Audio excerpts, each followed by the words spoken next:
Assalamualaikum warahmatullahi wabarakatuh.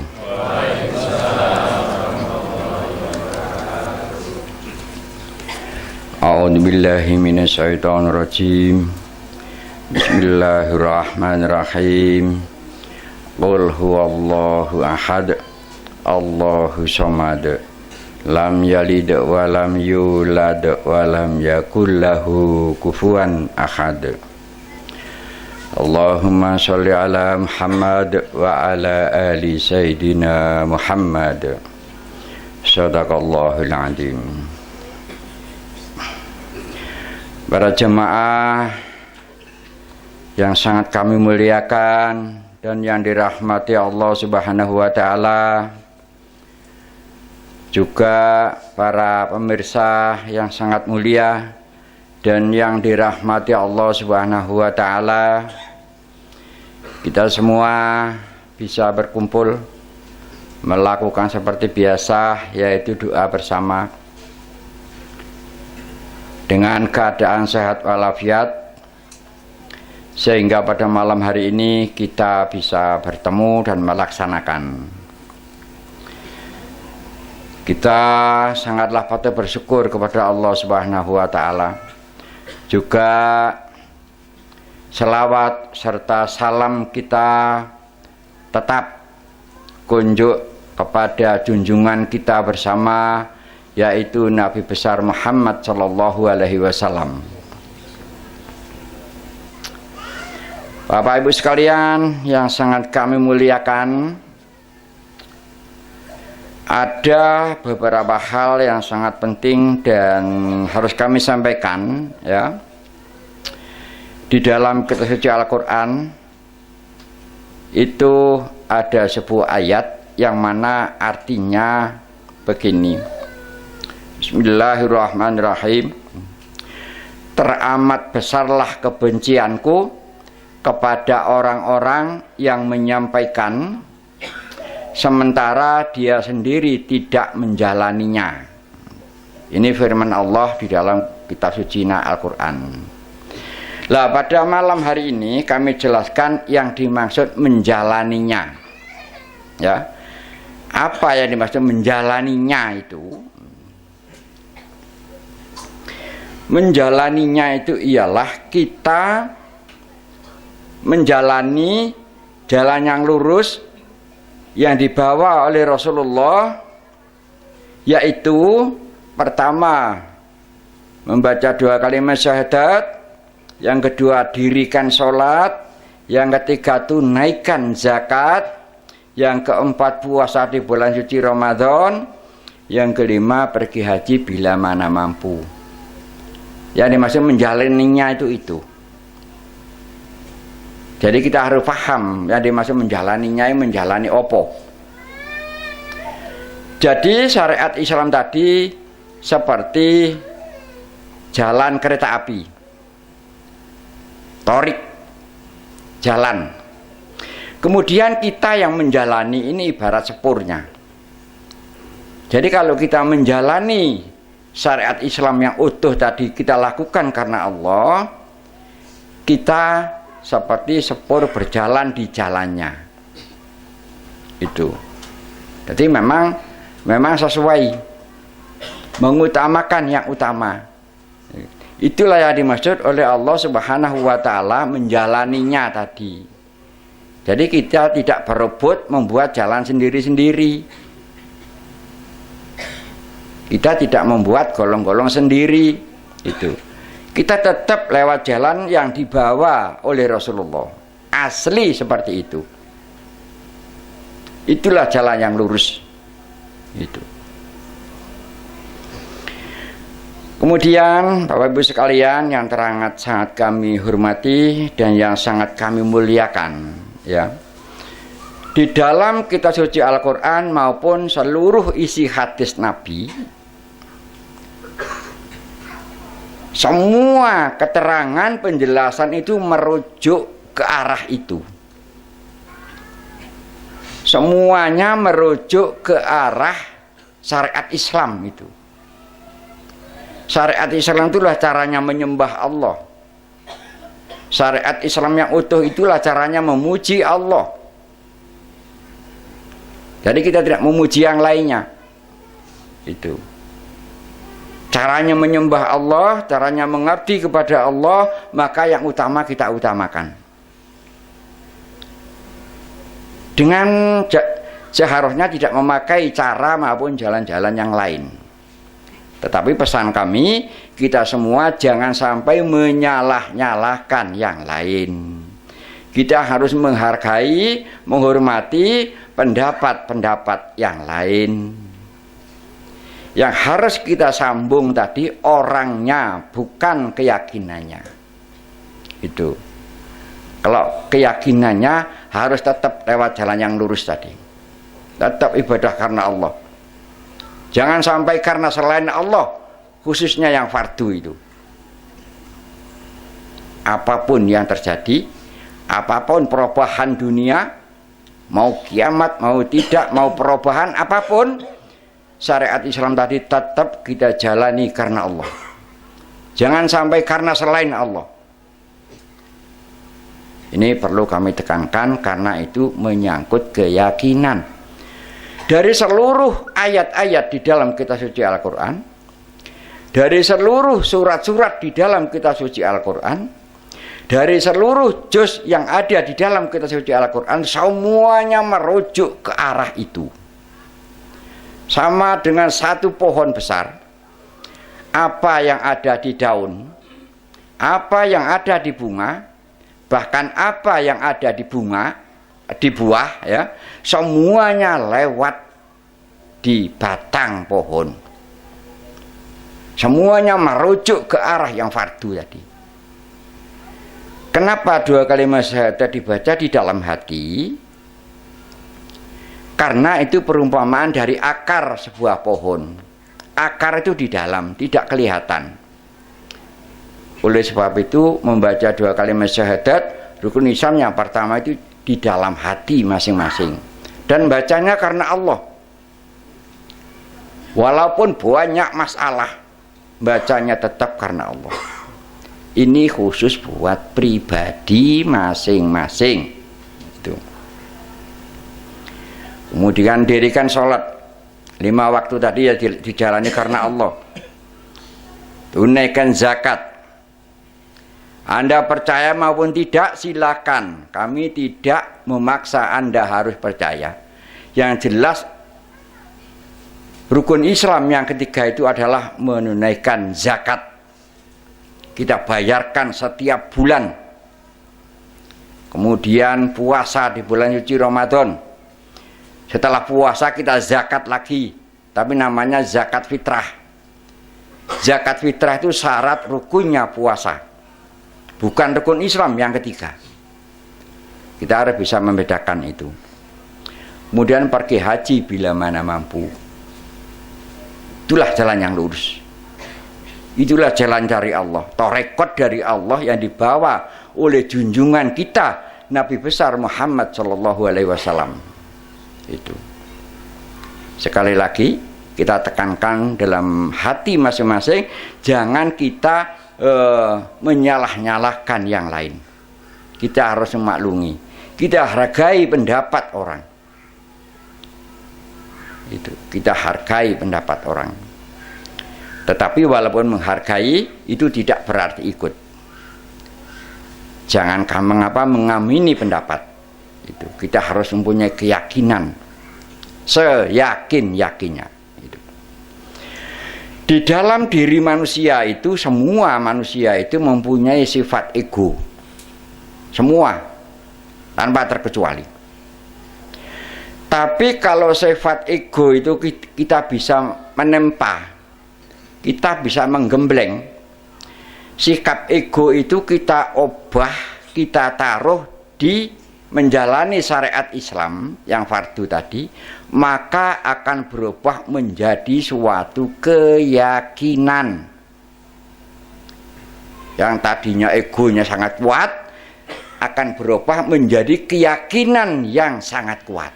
Itu loh. Seseorang apabila mempunyai keyakinan yang kuat tidak mungkin gampang gelisah. Itu. Karena setiap saat hati ini selalu sambung dengan Allah Subhanahu wa taala. Gitu.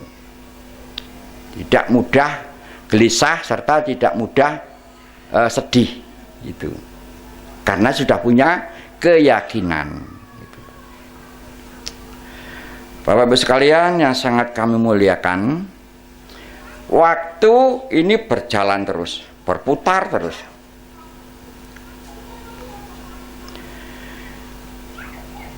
Agar kita ini tidak dimakan oleh waktu, ya, agar kita ini tidak dimakan oleh waktu, bahkan kita ini memanfaatkan waktu. Masalahnya kalau kita ini dimakan oleh waktu, kita percaya apa tidak, kita akan sampai di titik akhir. Titik akhir itu tempatnya neraka. Itu. Tapi kalau kita bisa tepat berjalan di atas jalan yang lurus, yang saya maksud menjalani syariat Islam tadi secara utuh, ya, kita ini berjalan di atas waktu, sehingga tidak mungkin kita ini terjerembab. Kita tetap berjalan seiring dengan perjalanan waktu ini. Untuk lebih jelasnya, ya, kita ini sudah terbiasa setiap menit di hati ini selalu membaca 2 kalimat syahadat, dan bacanya itu karena Allah. Apabila itu kita lakukan, ya, seumur hidup kita ini berapa menit, semuanya ini terhitung ibadah, karena tiap menitnya membaca 2 kalimat syahadat. Kemudian sehari semalam kita mendirikan sholat 5 waktu tadi karena Allah. Itu seumur hidup kita ini, usia kita ini berapa hari? Semua hari tadi terhitung ibadah. Itu asal karena Allah. Itu. Kalau sholatnya itu karena Allah, seluruh hari sepanjang hidup kita ini oleh Allah dihitung ibadah. Kemudian setiap bulan menunaikan zakat, rukun Islam yang ketiga. Itu sepanjang hidup saya ini berapa bulan usia kita ini, seluruh bulan itu oleh Allah dihitung dalam kondisi dan keadaan ibadah. Kemudian puasa di bulan suci Ramadan, setiap tahun kita melaksanakan puasa di bulan suci Ramadan, dan karena Allah puasanya tadi, bukan karena selain Allah. Itu sepanjang usia kita, berapa umur kita, berapa tahun umur kita, itu oleh Allah dicatat sedang ibadah sepanjang tahun. Kemudian yang kelima, pergi haji bila mana mampu, seumur hidup 1 kali. Kalau itu sudah menutup, ya, kita tidak dimakan oleh waktu, kita tidak larut oleh waktu. Karena satu-satunya syariat Islam yang ukuran besarnya melebihi ukuran waktu. Itulah tertutup semua waktu. Kenapa? Begitu orang meninggal ditanyai, umurmu kau gunakan apa? Gitu. Lah kalau kita sudah syariat Islam tadi utuh kita jalani karena Allah, terjawab sudah semuanya. Saat di dunia ini lo menjawab, bukan nanti di sana. Kita ini sedang menjawab itu. Seluruh menit, seluruh hari, seluruh bulan, seluruh tahun, dan seluruh hidup sepanjang hidup ini terhitung ibadah. Itulah cara menjawab pertanyaan tadi. Cara menjawab pertanyaan, umurmu kau gunakan apa? Asal karena Allah kalau menjalani. Di dunia ini demikian banyak orang yang menjalani puasa, tapi kalau enggak karena pahala, ya karena sukan yang lain, karena manusia, itu kita tidak perlu menyalahkan mereka, tapi kita harus punya keyakinan kita puasa karena Allah.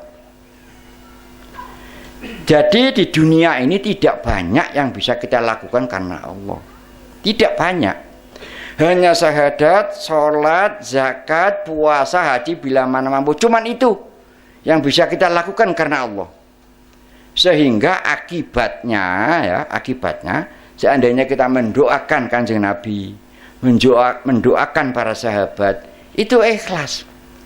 Seandainya kita mendoakan orang tua, seandainya kita mendoakan yang lain-lain, ikhlas dalam berdoa tadi. Lah ikhlas, yang ikhlas itu nilainya sama dengan ibadah. Itu sama dengan yang karena Allah tadi. Jadi kita harus cerdas, bisa membedakan mana yang lillahi ta'ala dan mana yang harus ikhlas.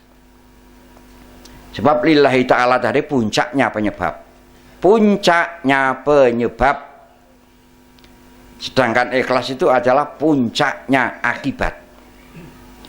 Jadi kalau orang tidak menjalani syariat Islam tadi secara utuh dan karena Allah, kita tidak perlu bilang-bilang ikhlas. Tidak mungkin. Ikhlas akan ada dengan secara otomatis apabila yang fardu tadi kita jalani karena Allah. Kita jalani lillahi ta'ala. Kami kira keterangan saya ini tak ulang-ulang biar jelas. Sampai kapanpun saya tidak akan pernah berubah apa yang kami sampaikan. Itu. Seluruh ayat di dalam kitab suci Al-Quran maupun di dalam hadis Nabi, seluruh surat yang tertera di dalam kitab suci Al-Quran, seluruh juz yang apa yang ada di dalam kitab suci Al-Quran, semuanya itu merujuk agar kita jangan ragu menjalani syariat Islam ini. Itulah puncaknya hikmah. Itu banyak orang hafal Quran tapi nggak tahu hikmahnya, karena hikmah tidak bisa dicapai dengan kecerdasan otak. Itu hikmah itu tinggalnya di dada, bukan di kepala. Sama dengan takwa. Takwa tadi tinggalnya di dalam jiwa, di dada manusia. Itu. Dan tidak mungkin orang menjadi takwa. Tidak mungkin, kecuali yang fardu tadi dijalani karena Allah. Kalau yang perintah tadi, yang sifatnya fardu tadi dijalani karena Allah, pelan-pelan orang itu ketakwaannya ada, mulai meningkat. Kalau yang syariat Islam tadi tidak dijalani, maka di dalam jiwa ini tidak ada pohon iman. Tidak ada. Pohon rawe mungkin. Itu. Jadi bisa ada pohon iman di dalam setiap dada apabila dia menjalani syariat Islam tadi secara utuh. Baru ada akar, baru ada batang. Itu pun perlu waktu, perlu proses sehingga tumbuh pengetahuan itu. Itulah. Jadi kita membaca setiap ayat di situ itu memperjelas, mempertegas agar kita ini jangan ragu-ragu menjalani syariat Islam. Itu. Janganlah kalian menjadi orang yang ragu. Yang dimaksud ragu tadi, ragu tentang apa? Ragu tentang menjalani syariat Islam jalan yang lurus ini loh. Itu. Jangan menjadi orang yang ragu. Apabila hal itu kita laksanakan, kita jalani, maka seluruh ucapan, seluruh tindakan, seluruh perbuatan kita mutlak dalam lindungan Allah Subhanahu wa Ta'ala secara otomatis. Itu. Kalau memang benar kita mencintai Rasulullah, jalankan itu tadi. Kalau masih keberatan menjalani jalan yang lurus tadi, berarti kita masih meragukan tentang apa yang disampaikan Rasulullah.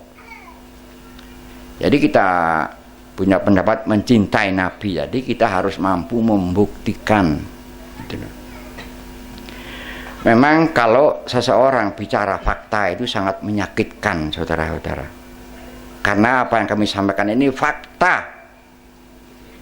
Itu. Tidak ada yang bisa melindungi manusia dari godaan syaitan dan jin kecuali Allah Subhanahu wa taala. Tidak ada yang bisa melindungi umat manusia dari godaan syaitan dan jin, hanyalah Allah Subhanahu wa taala. Lain itu tidak. Dan siapapun yang ibadah karena Allah maka dilindungi oleh Allah. Itu. Yang ibadah karena selain Allah, wallahu alam. Itu.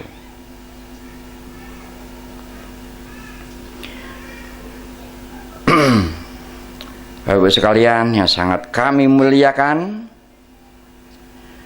itu tadi keterangan kami yang tidak akan pernah berubah sampai kapanpun, tetap itu yang kami sampaikan. Itulah namanya keyakinan, bukan keraguan. Itu. Siapapun orangnya, anaknya siapapun,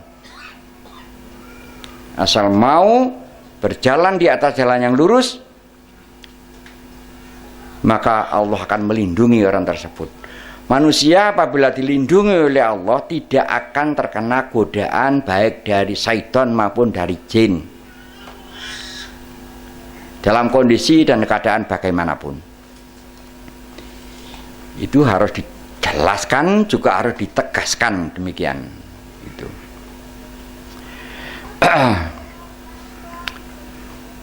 Terus tadi habis sholat isya biasanya kami membaca Fatihah tadi sekedarnya aja. Tapi kenapa yang tadi itu kami baca sebanyak 12 kali? Ada apa angka 12 ini? Perlu Anda ketahui ya,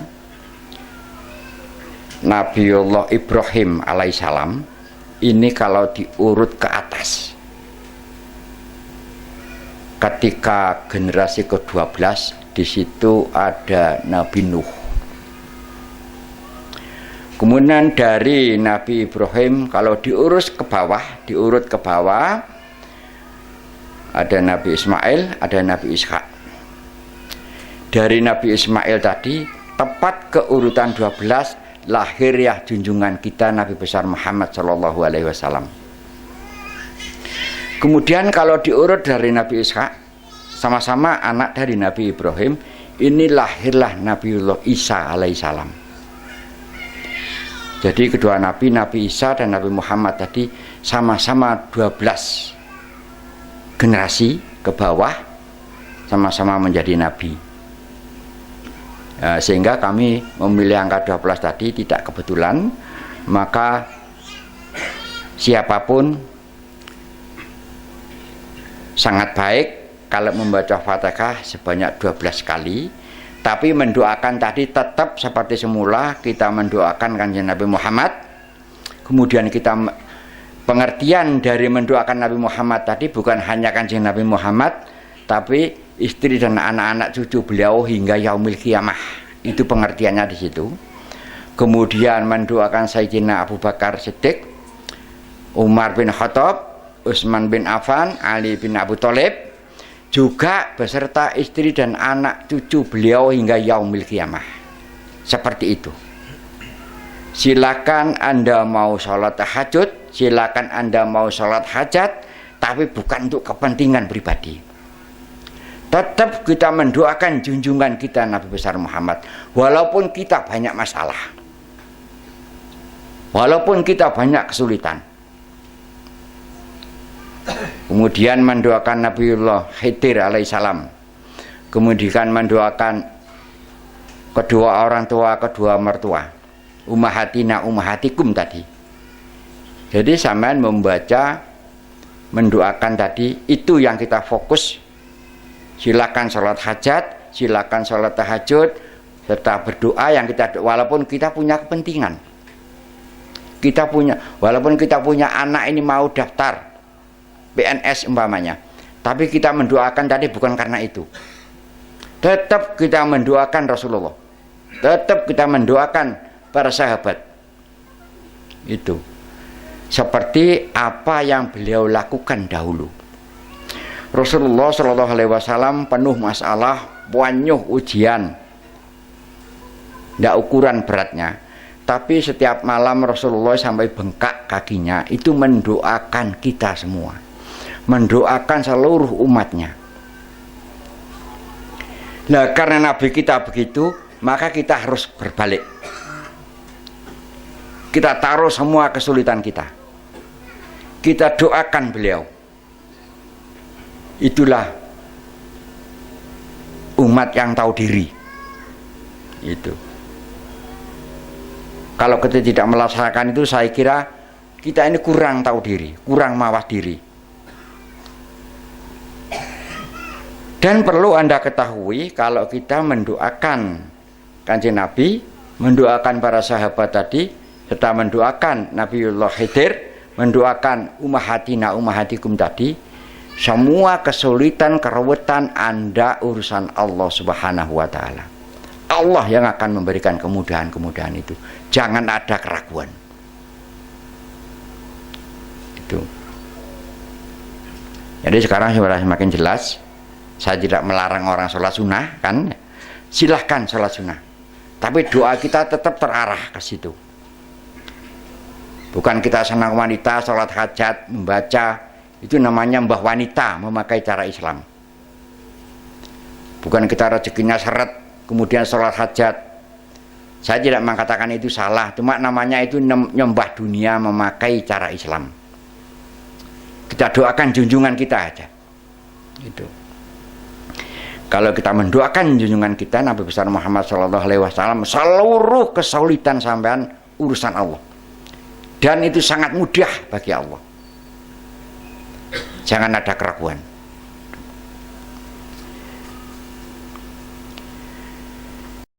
Ila hadratin Nabi Muhammadin sallallahu alaihi wasallam. Al-Fatihah.